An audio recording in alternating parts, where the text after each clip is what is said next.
నమస్తే అండి. నేను doctor Srinivas, orthopaedic, JS hospital, Vanasthalipuram, Hyderabad.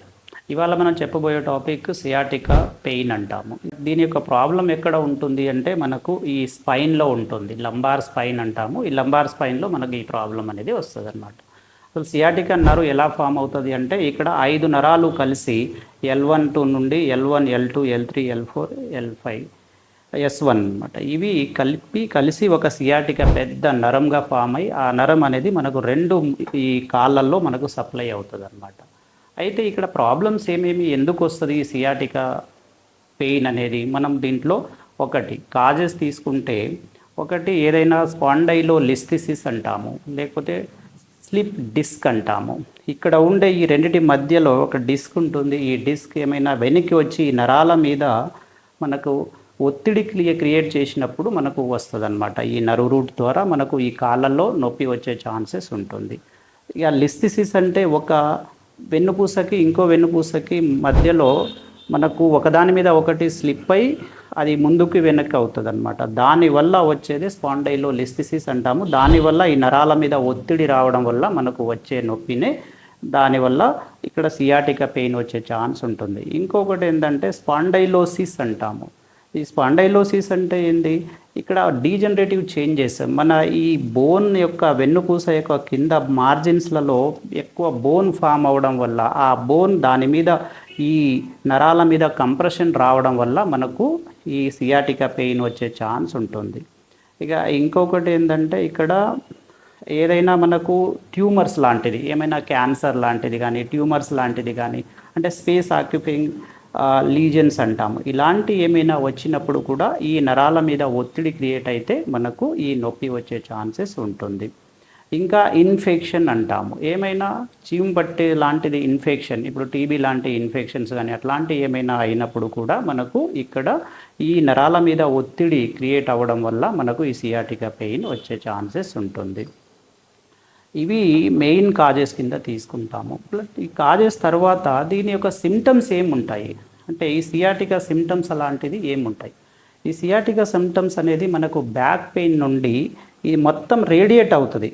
ఇక్కడి నుండి ఈ మొద్దు కానీ తిమ్మిరి కానీ లాగడం కానీ గుంజడం కానీ అది పొడిచినట్టు కానీ ఇలాంటి నొప్పి మనకు ఈ బ్యాక్ నుండి మెయిన్లీ ఈ థై భాగంలో మనకు ఈ బయటి భాగం కానీ లేకపోతే వెనక భాగంలోనే వస్తుంది ఇవి నొప్పి, ముందు భాగంలో రాదు. కాబట్టి దీన్ని మనం ఎలా డిఫరెన్షియేట్ చేయాలి అంటే ఈ నొప్పి అనేది మనకు ఈ బయటి భాగం కానీ వెనక భాగములో వచ్చే నొప్పినే మనకు సియాటికా పెయిన్ అంటాము. ఈ పెయిన్ అనేది మనకు రకరకాలుగా రావచ్చు. ఇక్కడ థై వరకే రావచ్చు, నీ వరకు రావచ్చు, నీ తర్వాత కూడా వచ్చే ఛాన్సెస్ ఉంటుందన్నమాట. ఇప్పుడు దీంట్లో L1, L2, L3 వచ్చింది అంటే ఆల్మోస్ట్ ఇక్కడ మనకు ఈ థై వరకు మాత్రమే వస్తుంది.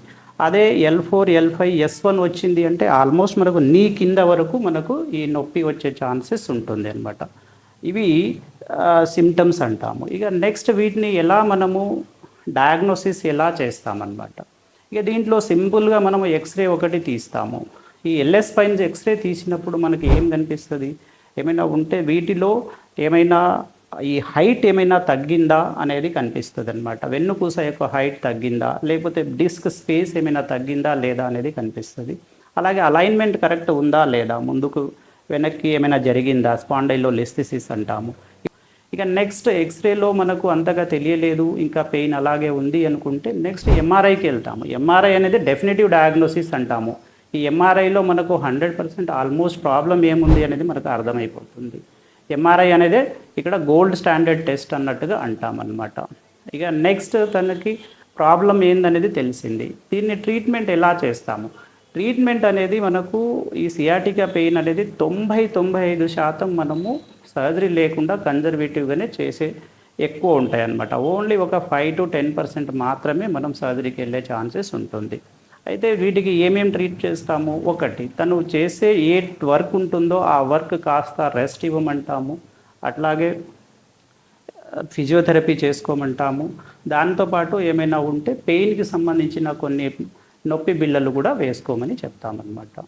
ఇవి ట్రీట్మెంట్. ఒకవేళ వీటికి కూడా తగ్గలేదు, నొప్పి ఇంకా కంటిన్యూ అవుతుంది, మినిమం ఒక 2 to 3 months వరకు మనము ఈ నొప్పి బిళ్ళలు ప్లస్ ఇవన్నీ వాడుతూ అప్పటికి కూడా నొప్పి తగ్గలేదు అనుకుంటే మనం అప్పుడు ఇక సివియారిటీని బట్టి మనము ఇక నెక్స్ట్ ప్రొసీజర్ సర్జరీస్ లాంటిది కూడా వెళ్ళడానికి మనం ప్రయత్నం చేస్తాము. సర్జరీ ఎప్పుడు వెళ్తాము అంటే మనకు ఈ రేడియేటింగ్ పెయిన్ అనేది చాలా సివియర్గా ఉండి లేవలేని పరిస్థితిలో ఉండడం ఒకటి, నడిచేటప్పుడు ముందుకు వంగి నడవడం ఒకటి, అట్లాగే కాళ్ళ వేళ్ళల్లో మనకు వీక్నెస్ రావడం ఒకటి. ఈ వీక్నెస్ అలాగే సెన్సరీ అంటాము, అంటే మొద్దు తిమ్మిరి కూడా తనకి ఎక్కువ అవ్వడము, అలాగే కాళ్ళల్లో ఏమైనా చెప్పులు వేసుకుంటే ఆ చెప్పులు కూడా జారిపోవడము.